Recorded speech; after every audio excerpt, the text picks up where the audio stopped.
ಇದೆಷ್ಟು ದಿನ ಸರ್ಕಾರಕ್ಕೂ ಯಾವುದೇ ರೀತಿ ಆತ್ಮವಿಶ್ವಾಸ ಇಲ್ಲ, ಉರುಳುತ್ತಾ ಅನ್ನುವಂತ ಭೀತಿಯಲ್ಲೇ ಸರ್ಕಾರ ಸಾಗ್ತಾ ಹೋಗ್ತಾ ಇದೆ. ಈ ಕಡೆ ಬಿಜೆಪಿ ಶತಾಯಗತಾಯ ಅಧಿಕಾರ ಹಿಡಿಲೇಬೇಕು ಅಂತ ತನ್ನೆಲ್ಲ ಶಕ್ತಿಯನ್ನ ವ್ಯಯ ಮಾಡ್ತಾ ಹೋಗ್ತಾ ಇರೋದ ಮುರಳೀಧರ ಹಾಲಪ್ಪ ಅವರು ಜೊತೆಗಿದ್ದಾರೆ. ಮುರಳೀಧರ ಜಿ ಕಾರ್ಯಕ್ರಮ, ಚೀನಾರಾಮ್ ಅವರು ಬಿಜೆಪಿ ವಕ್ತಾರರು ಜೊತೆಗಿದ್ದಾರೆ, ಕಾರ್ಯಕ್ರಮಕ್ಕೆ ಸ್ವಾಗತ. ಹಾಗೆ ಕುಮಾರ್ ಅವರು ಜೆಡಿಎಸ್ ವಕ್ತಾರರು ಜೊತೆಗಿದ್ದಾರೆ. ಕುಮಾರ್ ಜಿ ಕಾರ್ಯಕ್ರಮಕ್ಕೆ ಸ್ವಾಗತ. ಕುಮಾರ್ ಅವರೇ, ತಮಗೆ ಮಾಡ್ತಾ ಇಲ್ಲ. ಕುಮಾರ್ ಅವರೇ, ಕೈ ಬಂತು ಬಾಯಿಗಿಲ್ಲ ಅನ್ನೋ ಪರಿಸ್ಥಿತಿಯಲ್ಲಿ ನೀವಿದ್ದೀರಿ, ಚಡ್ಪಡಿಸ್ಕೊಂಡಿದ್ದೀರಿ, ಗೊತ್ತಾಗತ್ತೆ ಹತಾಶೆ. ಆ ಹಿನ್ನೆಲೆಯಲ್ಲೇನೆ ಆಪರೇಷನ್ ಕಮಲ ಇನ್ನೂ ಬಿಟ್ಟಿಲ್ಲ. ನೀವು ಅವ್ರು ನೇರವಾಗಿ ಆರೋಪ ಮಾಡ್ತೀರಿ, ಇನ್ನೂ ನಡೀತಾನೆ ಇದೆ.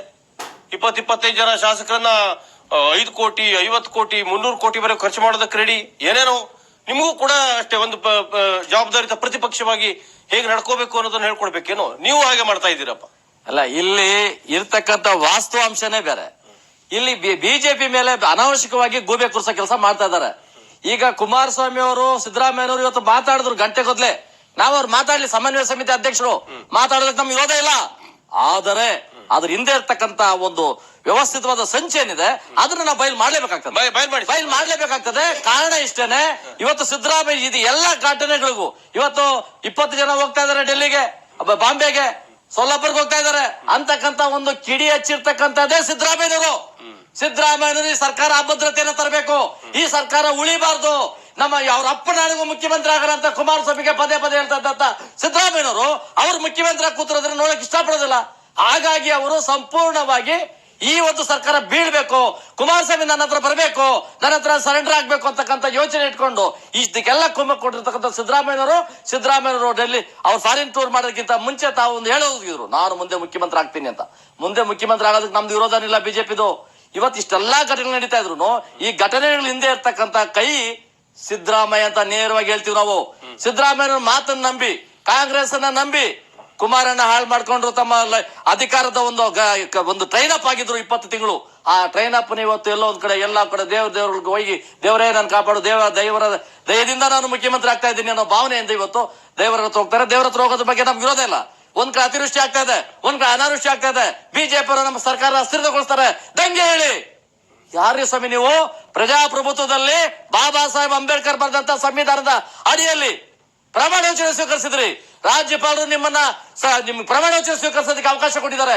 ಅಂತ ಅವಕಾಶ ತಗೊಂಡು ನಾನು ನಿಷ್ಕಳಂಕವಾಗಿ ಪಕ್ಷಾತೀತವಾಗಿ ಈ ರಾಜ್ಯವನ್ನ ಮುನ್ನಡೆಸ್ತೇನೆ, ಯಾವುದೇ ದ್ವೇಷ ಆರೋಗ್ಯ ಇರೋದಿಲ್ಲ ಅಂತಕ್ಕಂಥ ಮಾತು ಹೇಳಿದಂತ ಸಿದ್ದರಾಮಯ್ಯ ಹೇಳಿ ಅಂತಕ್ಕಂಥ ಮಾತನ್ನು ಯಾವ ರೀತಿ ಹತಾಶರಾಗಿದ್ದಾರೆ. ಸಿದ್ದರಾಮ್ ಅವರೇ, ನೀವು ಕೂಡ ಸಂವಿಧಾನ ವಿರೋಧಿ ಹೇಳಿಕೆಗಳನ್ನ ನಿಮ್ಮ ಪಕ್ಷದವರು ಏನೇನು ಕೊಟ್ಟಿದ್ದಾರೆ ಅಂತ ನಮಗೂ ಕೂಡ ಗೊತ್ತು. ಸಾಮಾನ್ಯ ವ್ಯಕ್ತಿಗಳು ಶಾಸಕ ಕೊಡೋದಕ್ಕೂ ರಾಜ್ಯದ ರಾಜ್ಯಾಂಗವನ್ನ ಕಾಪಾಡಬೇಕಾದಂತ ಮುಖ್ಯಮಂತ್ರಿ ಯಾರು ಮಾಡಿದ್ರು ತಪ್ಪೆ, ಅಲ್ಲಿ ಮುಖ್ಯಮಂತ್ರಿ. ನೀವು ಕೂಡ ಬೆಂಕಿ ಹಚ್ಚೋ ಕರೆಯನ್ನು ಕೊಟ್ಟಿದ್ದೀರಿ, ಎಲ್ಲ ಸುಟ್ಟು ಭಸ್ಮವಾಗುತ್ತೆ ಅಂತ ಹೇಳಿದ್ರಿ. ಎಲ್ಲಿ ಎಷ್ಟಿಲ್ಲ ನಿಮ್ಮ ಉದಾಹರಣೆ ನಾಯಕರದ್ದು ಕೊಟ್ಟಿದ್ದು. ನಾವು ಮಾತಾಡ್ತಕ್ಕಂಥದ್ದು ವಿರೋಧ ಪಕ್ಷದಲ್ಲಿ ಇದ್ಕೊಂಡು ಅಥವಾ ನಮ್ಮ ವಿರೋಧ ಪಕ್ಷ ಇದ್ಕೊಂಡು ಸಂವಿಧಾನ ವಿರೋಧಿ ಹೇಳಿಕೆ ಕೊಡಬಹುದು. ಸಂವಿಧಾನ ವಿರೋಧಿ ಸಂದರ್ಭ ಬಂದಾಗ ಅದನ್ನ ತೋರಿಸಲಿ, ಅದ್ರ ಬಗ್ಗೆ ನಾವು ಮಾತಾಡಲ್ಲ. ಯಾರು ಹೇಳಿಕೆ ಕೊಟ್ಟಿದಾರೆ ಅದನ್ನ ಬಹಿರಂಗ ಆಗ್ಲಿ.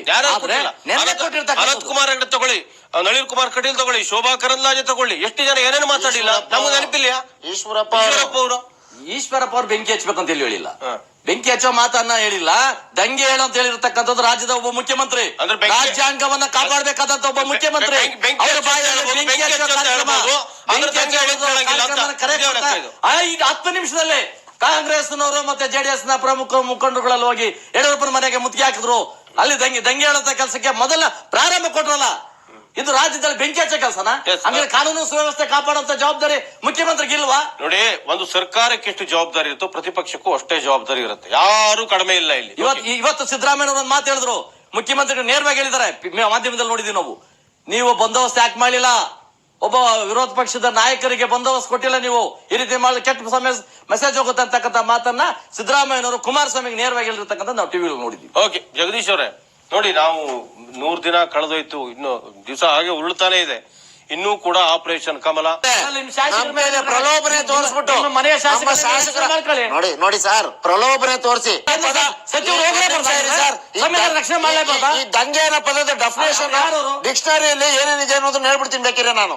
ಡಿಕ್ಷನರಿಯಲ್ಲಿ ಸರ್ ಕನ್ನಡದ ಡಿಕ್ಷನರಿಯಲ್ಲಿ ದಂಗೆ ಅನ್ನೋ ಪದಕ್ಕೆ ಏನೇನ್ ಅರ್ಥಗಳಿದಾವೆ ಪ್ರತಿಭಟನೆ ಮಾಡೋದಕ್ಕಿರ್ಬೋದು ಅಥವಾ ತಮ್ಮ ಅಸಹನೆಯನ್ನ ತೋರಿಸ್ಕೊಳ್ಳೋದಕ್ಕಿರ್ಬೋದು. ದಂಗೆ ಅಂದ್ರೆ ಏನು? ಇವ್ರ ಮನೆ ಹಾಳು ಮಾಡ್ಬೇಡಿ, ಅವ್ರ ಮನೆ ಮುರಿದ್ಬಿಡಿ, ಬೆಂಕಿ ಹಚ್ಚಿ, ಬಡಿಗೆ ತಗೊಂಬನ್ನಿ, ಈ ರಾಜ್ಯ ಹಚ್ಚಿ, ಮುಖ್ಯಮಂತ್ರಿಗೆ ಬಡಿಗೆ ಬಡೀರಿ. ದಂಗೆ ಅಂದ್ರೆ ದಂಗೆ ಅನ್ನೋ ಪದ ನೋಡಿ, ಅದು ಆ ಪದ ನೋಡಿ ಸರ್, ದಂಗೆ ಅನ್ನೋ ಪದ ಸಂದರ್ಭವಾಚಕ ಪದ. ಅದು ಯಾವ ಸಂದರ್ಭದಲ್ಲಿ ಅವ್ರು ಮಾತನಾಡಿದಾರೆ ಅನ್ನೋದು ಬಹಳ ಮುಖ್ಯ. ಸಂದರ್ಭವಾಚಕ ಪದವನ್ನು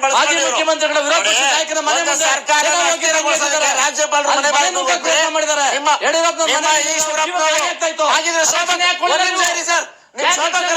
ಆಗಿದ್ರೆ ಶೋಭಾ ಕರಂದ್ಲಾಜೆ ಅವರು ನಮ್ ಸರ್ಕಾರ ಬೀಳ್ಸಿ ಸಿಎಂ ಮಾಡ್ಬಿಡಿ ಯಡಿಯೂರಪ್ಪನವ್ರ, ಸಂತೋಷ ಪಡ್ತೀವಿ ನಾವು.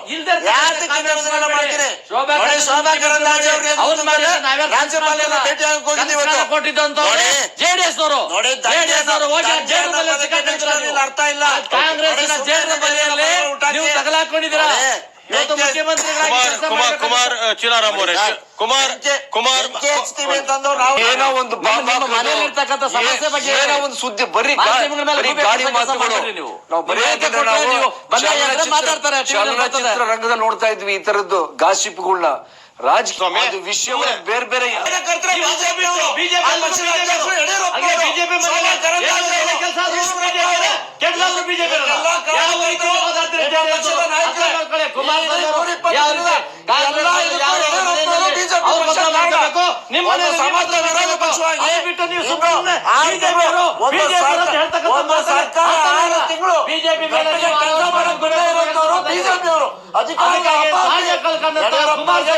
ಪಕ್ಷಕ್ಕೆ ಈಗ ಒಂದ್ ನಿಮಿಷ ರಾಮವ್ರೆ, ಹೆಗಡೆಯವರು ಮುಖ್ಯಮಂತ್ರಿ ಆಗಿದ್ದಾಗ ಇದೇ ಉಗ್ರಪ್ಪ ಅವ್ರಿಗೆ ಆಮಿಷ ತೋರಿಸಿದ್ರು. ಇಮಿಡಿಯೇಟ್ ಆಗಿ ಉಗ್ರಪ್ಪ ಅವ್ರು ಬಂದ್ರು, ಮಾಧ್ಯಮದ ಮುಂದೆ ನನ್ಗೆ ಇಷ್ಟ ಲಂಚ ಆಮಿಷ ತೋರಿಸ್ತಾ ಇದ್ದಾರೆ ಹೇಳಿದ್ರು. ಉಗ್ರಪ್ಪ ಅವ್ರು ಹೇಳಿದ್ರು. ಅದೇ ತರ ನೀವು ಯಾವ್ದನ್ನ ಒಂದು ಇನ್ಸಿಡೆಂಟ್ ಸಾಂದರ್ಭಿಕವಾದಂತಹ ಯಾವ್ದನ್ನ ಒಂದು ನೀವು ಬಿಡುಗಡೆ ಮಾಡಿದಾಗ ಈ ಕಡೆ ಭಾಗದಲ್ಲಿರೋರು ನಂಗೆ ಸಹಾಯ ಮಾಡ್ತೀನಿ ಅಂತ ಹೇಳಿದ್ರು.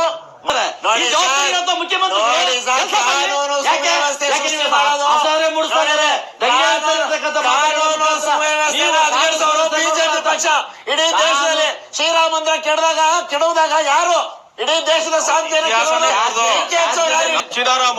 ಧರ್ಮಗಳ ಮಧ್ಯೆ ಬಿಜೆಪಿ ಚಿನಾರಾಮ್ ಅವರೇ, ನೀವು ಸಾಲ ಮನ್ನಾ ಘೋಷಣೆ ಮಾಡಿದಾಗ ಯಾರು ಕುಮಾರಸ್ವಾಮಿ ಮಾಡ್ತೀನಿ ಅಂತ ಘೋಷಣೆ ಮಾಡಿದಾಗ ಯಾವ ರೀತಿ ತಲೆ ಮೇಲೆ ಕೂತ್ಕೊಂಡ್ರಿ ಅಂತಂದ್ರೆ 24 ಗಂಟೆ ಒಳಗಡೆ ಮಾಡ್ಬಿಡ್ಬೇಕು ಅಂತಂದ್ರೆ ಅದು ಪ್ರಾಯೋಗಿಕವಾಗಿ ಎಷ್ಟು ಕಷ್ಟ ಅಂತ ಎಲ್ಲರಿಗೂ ಗೊತ್ತಿರೋ ವಿಚಾರ. ಹೇಳ್ಬೋದು ಬಂದ 24 ಗಂಟೆಯಲ್ಲಿ ನಾವು ಸಾಲ 4 ಜನ ಶಾಸಕರನ್ನ ಇಟ್ಕೊಂಡಿದ್ದಾರೆ. ಈ ಕಾಂಗ್ರೆಸ್ ಜೆಡಿಎಸ್ ಸರ್ಕಾರ ಮುಗಿಸೋದಕ್ಕೆ ಕಾಯ್ತಾ ಇದಾರೆ ಬಿಜೆಪಿ ಅಂತ ಪದೇ ಪದೇ ಪದೇ ಪದೇ ಹೇಳೋದ್ರ ಮುಖಾಂತರ ಇವ್ರ ಮನೇಲಿರೋ ಒಡಕಗಳನ್ನ ಬೀದಿಗೆ ತಂದು ಜಗಳ ಆಡ್ತಾ ಇದ್ರು. ನಾವು ಏನ್ ಮಾಡಕ್ಕಾಗ್ತದೆ? ಯಾರು ಒಂದ್ ಹೆಸರು ಹೇಳಿ, ಯಾರು ಬಂದ್ ಬೀದಿಯಲ್ಲಿ ಜಗಳ ಆಡಿದ್ರು ಒಂದ್ ಹೆಸರು. ಕಾಂಗ್ರೆಸ್ ಸಿದ್ದರಾಮಯ್ಯ ನಾನೇ ಮುಖ್ಯಮಂತ್ರಿ ಮುಂದೆ ಅಂತ ಏನ್ ಹೇಳಿದ್ರು ಕುಮಾರಸ್ವಾಮಿ ಅವರು. ನನಗೆ 6 ತಾರೀಕು ದೇವರದೇ ಇದೆ, ನಾನು ಆಕಸ್ಮಿಕ ಮುಖ್ಯಮಂತ್ರಿ, ಸಂದರ್ಭಿಕ ಮುಖ್ಯಮಂತ್ರಿ, ನಾನು ಯಾವತ್ತು ಎಷ್ಟು ದಿವಸ ಗೊತ್ತಿಲ್ಲ ನನಗೆ. ಇವತ್ತು ನೆನ್ನೆ ತಾನೆ ಸಿದ್ದರಾಮಯ್ಯ ಸಿದ್ದರಾಮಯ್ಯ ಮನೆ ಬಾಗಿಲ್ಗೆ ಹೋಗಿ ನಿಂತ್ಕೊಂಡು ಅಣ್ಣ ಹೇಳಿದ್ರು ನನಗೆ ನಮ್ಮ ರಕ್ಷಣೆ ಮಾಡ್ತಾ ಇರೋದು ಸಿದ್ದರಾಮಯ್ಯವ್ರು ಅಂತ. ಸಿದ್ದರಾಮಯ್ಯವ್ರು ನಿಮ್ಮ ರಕ್ಷಣೆ ಮಾಡ್ತಾ ಇಲ್ಲ, ಜೆಡಿಎಸ್ ದವ್ರು ಅರ್ಥ ಮಾಡ್ಕೊಳ್ರಿ. ನಿಮ್ಮನ್ನ ರೊಚ್ಚಿಗೆಬ್ಸಿರ್ತಕ್ಕಂಥದ್ದು, ನಿಮ್ಮ ಸಹನೆಯನ್ನ ಕಿತ್ಕೊಂಡಿರ್ತಕ್ಕಂಥದ್ದು, ಈ ರಾಜ್ಯದ ಆಡಳಿತವನ್ನ ನೆಲಕಚ್ಚೋಗ್ ಮಾಡಿರ್ತಕ್ಕಂಥದ್ದು, ಆಗಿಂದಾಗೆ ತಮ್ಮ ಶಿಷ್ಯರ ಮುಖಾಂತರ ಜನರಲ್ಲಿ ಚೂ ಬಿಟ್ಟಿರ್ತಕ್ಕಂಥದ್ದು. ಎಲ್ಲೋ ಒಂದ್ ಕಡೆ ಜಾರಕಿಹೊಳಿ ಬ್ರದರ್ಸ್ ನೋಡಿ ರಾಜೀನಾಮೆ ಕೊಟ್ರಂತೆ, 20 ಜನ ಹೋಗ್ತಾರಂತೆ, ಉಪಮುಖ್ಯಮಂತ್ರಿ ಬೇಕಂತೆ. ಯಾರು ಹೇಳ್ತಾರೆ ಇದು ಉಪಮುಖ್ಯಮಂತ್ರಿ ಬೇಕಂತ ಕೇಳಿದಾಗ ರಮೇಶ್ ಜಾರಕಿಹೊಳಿ ಹೇಳಿದಾಗ ಏನ್ ಹೇಳಿದ್ರು ಸಿದ್ದರಾಮಯ್ಯನವರು? ಇದು ಹುಡುಗಾಟ ಅಲ್ಲಪ್ಪ, ಇದು ಕಾಂಗ್ರೆಸ್, ಅದು ಡೆಲ್ಲಿ ಹೈಕಮಾಂಡ್ ಇದೆ ಅಂತಕ್ಕಂಥ ಮಾತನ್ನು ಹೇಳಿದವರು ನಾವ ರಮೇಶ್ ಜಿಗಜಿಣಗಿ ಮಾತು ಮೇಲೆ ಹೇಳ್ದಂತ ಸಿದ್ದರಾಮಯ್ಯನವರ. ಸಿದ್ದರಾಮಯ್ಯನವರು ಪೂರ್ತಿ ಇದಕ್ಕೆ ಕಾರಣಕರ್ತರು, ಬಿಜೆಪಿ ಅಲ್ಲ ಕಾಂಗ್ರೆಸ್. ಒಂದ್ ಬ್ರೇಕ್ ತಗೊಬರ್ತೀನಿ. ಸ್ಟೋರಿ ಬೋರ್ಡ್ ಮಹಾಡಿಬೇಟ್ ಮುಂದುವರಿತದೆ. ಇವತ್ತು ಏನಿದೆ ಅದನ್ನ ಯೋಚನೆ ಮಾಡಿ. ಎಲ್ಲಿ ಸ್ಥಿರವಾದ ಸರ್ಕಾರ ಇರ್ತದೆ ಇದನ್ನ ಅರ್ಥ ಮಾಡ್ಕೊಳ್ಳಿ.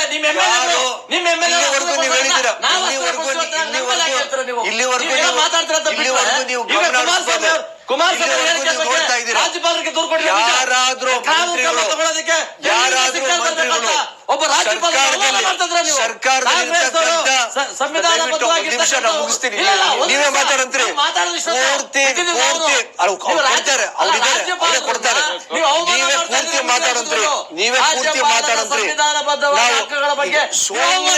ಸುಮ್ನೆ ಜನರಲೈಸ್ ಮಾಡಬೇಡಿ, ಜನರಲೈಸ್ ಮಾಡಬೇಡಿ. ನಾನು ಪಾಯಿಂಟ್ ಹೇಳ್ತಾ ಇದ್ದೀನಿ, ಆ ಪಾಯಿಂಟ್ ಉತ್ತರ ಕೊಡಿ. ಆಯ್ತು, ನಿಮ್ ವಿಷಯಕ್ಕೆ ಬರ್ತೀನಿ, ನಿಮ್ ವಿಷಯಕ್ಕೆ ಬರ್ತೀನಿ. ಅನವಶ್ಯಕವಾಗಿ ಮಾತು ಬೇಡ, ಅನವಶ್ಯಕವಾಗಿ ಇಲ್ಲ. ವಿಷಯ ಬಿಟ್ಟು ಬೇರೆ ಮಾತಾಡಬೇಡಿ. ವಿಷಯ ಬಿಟ್ಟು ಜನರಲೈಸ್, ಜನರಲ್ ಟಾಕ್ ಬೇಡ.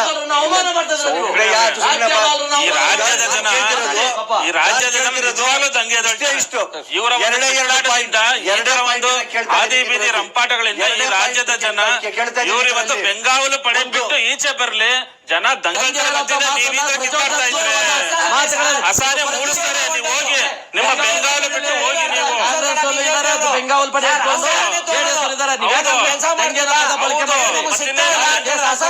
ಜನರು 3 ತಿಂಗಳಿಂದ ಇದೇನಾ? ಮತ್ತೊಂದು ಪದವೇ ದಂಗೆ. 3 ತಿಂಗಳಿಂದ ಇದೇನಾ ಸರ್? ಜನಗಳಿಗೆ ಇವತ್ತು ಸಭಾಧ್ಯಕ್ಷ ರಾಜೀನಾಮೆ ಮಾತಾಡ್ತಾರೆ.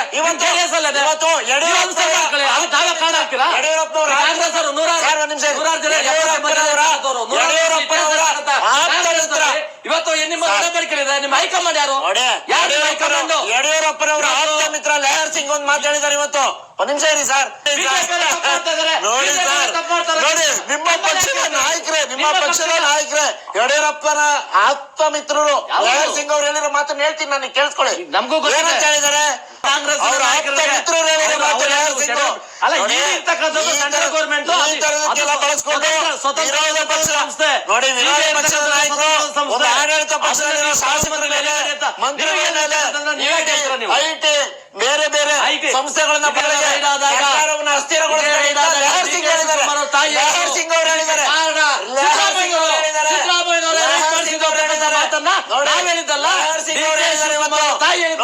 ಯಡಿಯೂರಪ್ಪ ಬಿಜೆಪಿ ಪಕ್ಷದ ಮುಖಂಡ ಲಹರ್ ಸಿಂಗ್ ಹೇಳಿದ್ದಾರೆ,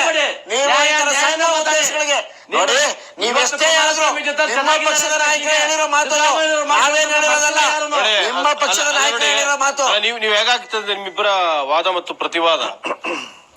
ನಿಮ್ ಹುಡುಕು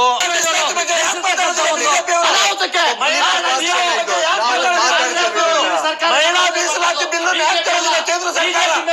ಕೇಂದ್ರ ಸರ್ಕಾರ ಮಹಿಳಾ ಮೀಸಲಾತಿ ಯಾಕೆ ತರೋದಿಲ್ಲ ಆಗಿದ್ರೆ ನೋಡಿ, ಮಹಿಳಾ ಮೀಸಲಾತಿ ಬಗ್ಗೆ ಕೇಂದ್ರ ಸರ್ಕಾರ ಯಾಕೆ ಥ್ಯಾಂಕ್ ಯು ಕುಮಾರ್ ಅವರೇ. ನಮಸ್ಕಾರ ಸರ್.